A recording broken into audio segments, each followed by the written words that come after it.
ہم کسی سے پوچھ سکتے ہیں کہ آپ نے کتنے طواف کیے ہیں اور حجر اسود کو بوسہ دیا ہے، کوئی بات نہیں، لیکن ضرورت بھی کیا ہے پوچھنے کی، جتنا اللہ کسی کو نصیب کرے۔ حجر اسود کا بوسہ سنت ہے، ملے ملے نہ ملے نہ ملے، اشارہ کرو وہی ثواب ہے، لیکن ان کو تو بوسہ دینے کی مرض ہے نا۔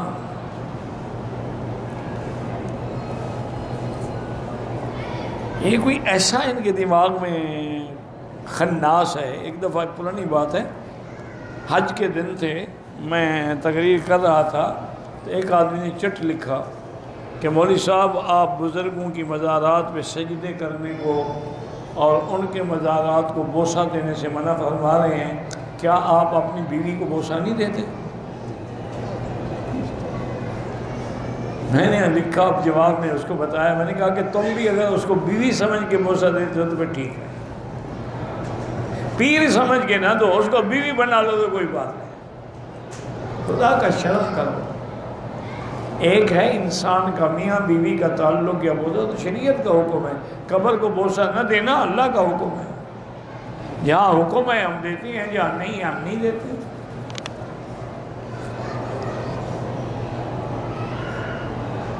حجر اسود کا بوسہ کرنا چاہا تھی، آدمی نے کہا کہ احرام کی حالت میں حجر اسود کا بوسہ نہ دے تو بہتر ہے، کیونکہ خوشبو لگی ہوتی ہے، خوشبو لگ جاتی ہے، آدمی کو دم پڑ جاتی ہے۔ بریلوی حضرات جن کا عقیدہ حاضر ناظر ہے، ان کے پیچھے نماز نہیں ہوتی، وہ تو ویسے ہی کافر ہو جاتا ہے، اللہ کے سوا کسی غیر کو حاضر ناظر کہے وہ تو کافر ہے۔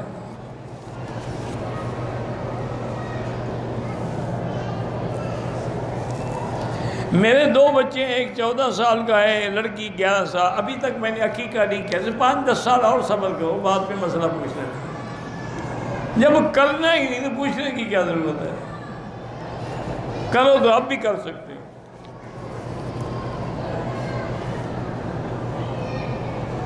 جب ہم مکان بنائیں تو ختم قرآن کروائیں بالکل ضروری نہیں ہے، تم خود گھر میں بیٹھ کے قرآن پڑھنا، لوگوں سے کرایہ پر نہ پڑھواؤ، اس کا کوئی فائدہ نہیں۔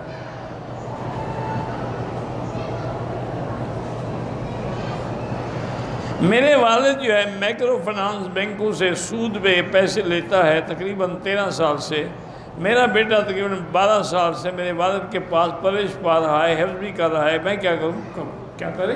سود وہ کھاتا ہے، تمہارا بیٹا تو نہیں کھاتا، تمہارا بیٹا رہے، پڑھتا رہے، قرآن یاد کرے۔ میں نے والد صاحب کو عمرے کا طواف ویل چیئر پہ کرایا، صفا بھی کرائی، تو آپ کا ہو گیا الحمدللہ، آپ نے اپنی نیت بھی ساتھ کی تھی تو ہو گیا۔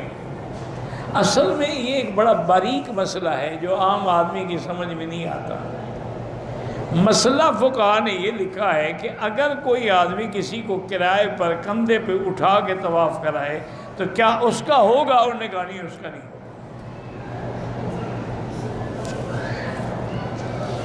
باقی ویل چیئر بھی تو آپ پیسے نہیں لے رہے، آپ کے باپ ہیں، اور اپنی نیت بھی کی ہے، ان کی بھی ہے، انشاءاللہ دونوں کا ہو جائے گا۔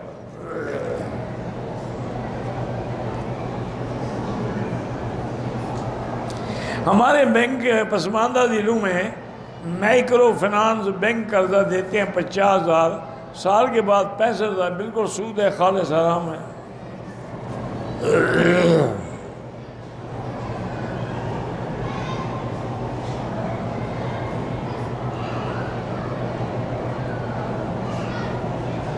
بہرحال اگر وہ کہتے ہیں کوئی مجھے رشتہ دے گا تو میں بہن کا رشتہ دوں گا، یہ ناجائز بات ہے، بٹا سٹا نہ کرو، بہن کا رشتہ کرو فوراً۔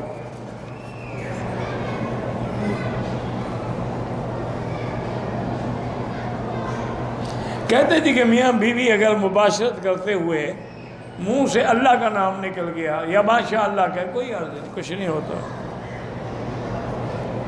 خانہ کعبہ کے ساتھ تصویر بنا سکتے ہو، لوگوں کے ساتھ نہیں۔ اپنی بیوی کو دکھاؤں گا تو کسی لڑکی کے ساتھ بنا کے اس کو دکھاؤ نا، تاکہ وہ خوش بھی ہو اور تیرا جنازہ بھی نکالے۔ اللہ کے بندے کیا دکھاؤ گے تم جناب؟ میں کعبے کے ساتھ کھڑا ہوں، اس کو پتہ ہے کہ یہ نہیں کیا ہوگا، یہ جھوٹ بولتا ہے۔ ایسی بری رسمیں آ گئی ہیں کہ پورا حرم ایسے معلوم ہوتا ہے جیسے نعوذ باللہ اسٹوڈیو بنا ہوا، ہر بندے کے ہاتھ میں فوٹو، ہر بندے کے ہاتھ میں کیمرہ۔ لڑکی لڑکے مرد عورت سب کے ہاتھ میں کیمرہ ہے۔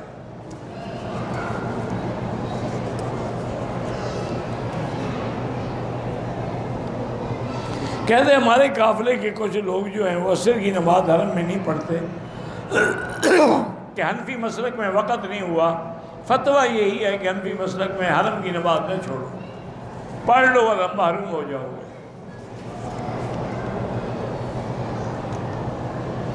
شرعاً کوئی بندہ شریعت کو نہ مانے، بالکل ایسے بندے سے بائیکاٹ کریں۔ کہتے ہیں جی کہ ہم بستری کرنے کے بعد میاں بیوی دونوں ایک حمام میں کھڑے ہو کے غسل کر سکتے ہیں، پہلے مل سکتے ہیں، غسل نہیں کر سکتے؟ نہیں، عقل خراب ہو گیا ہے یا ویسے تماشا بنا؟ وہ پہلے ملے ہوئے ہو اس وقت تو جائز تھا، آپ کٹھے کھڑے غسل کر رہے ہو تو کیا ہو گیا ہے؟ جو پہلے دیکھ چکے ہو غسل خانے میں بھی وہی دیکھو گے، اور کوئی نئی چیز تو نہیں آ جائے گی۔ حرم شریف میں بھی نمازی کے آگے نہ گزریں۔ میاں بیوی اگر جماع کریں اور پانی نہ نکلے دونوں کا، غسل دونوں پر ہوگا۔ اذا التقى الختان بالختان وجب الغسل، جب دونوں شرمگاہیں مل جائیں تو غسل واجب ہے، پانی نکلے یا نہ نکلے۔ نفلی طواف ہو یا کوئی طواف، ہر طواف کے بعد 2 رکعت واجب الطواف پڑھنا ضروری ہے۔ چاچے چاچی مامے کو زکوٰۃ دے سکتے ہیں، صرف باپ کا دادا نانا ان کو نہیں دے سکتے، بیٹا بیٹی کو نہیں دے سکتے۔ بد نظری کا علاج یہی ہے، سورۃ النون کی آخری آیتیں پڑھ کے دم کیا کرو۔ حجر اسود کے علاوہ بیت اللہ کے اور کسی حصے کو چومنا جائز نہیں ہے۔ مکروہ وقت میں حتیم میں بھی نفل نہ پڑھیں۔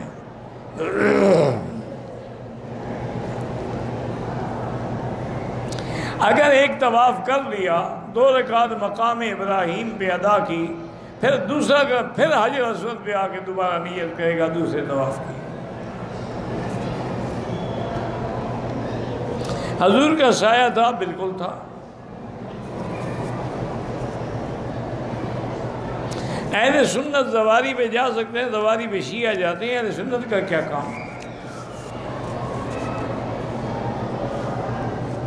جمع بین الصلاتین مزدلفہ میں تو سب کے نزدیک لاتے ہیں۔